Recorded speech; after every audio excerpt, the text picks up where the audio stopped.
So, Dr. Procyshyn, we have known each other a long time now.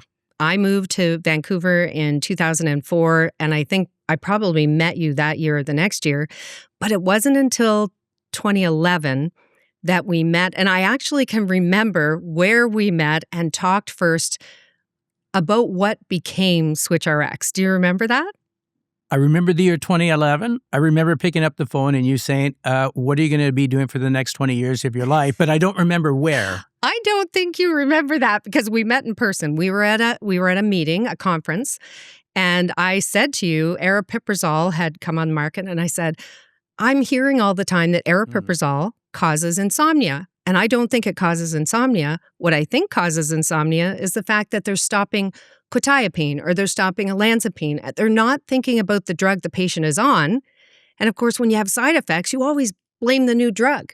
So we had that conversation and I said, what do you think about trying to create a website that helps people not just to think about the new drug, but also to think about the old drug and what you have to be aware of as you're doing a switch? I do remember the conversation. I do remember adding to it that I was given many lectures around aripiprazole at that time. And it was the partial agonist, the partial D2 receptor agonist. And I would be given lectures and physicians, says, I'm not using it. I don't use it. It doesn't work. And I kept hearing that over and over again. And I started to think more about that. And then I realized it's not that it doesn't work. And I said, let me tell you about the patient that you're switching to aripiprazole.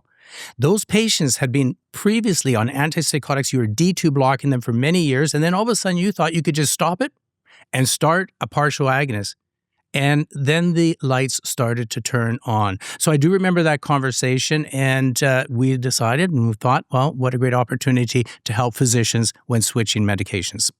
It's so funny because your response there, it captures the essence of Ric and the difference between Diane and Ric. Because I say, completely clinically, I heard people are complaining that aripiprazole causes insomnia, and so they're not switching properly. And your mind always goes to, as the professor, all of the underlying mechanisms that make it not work.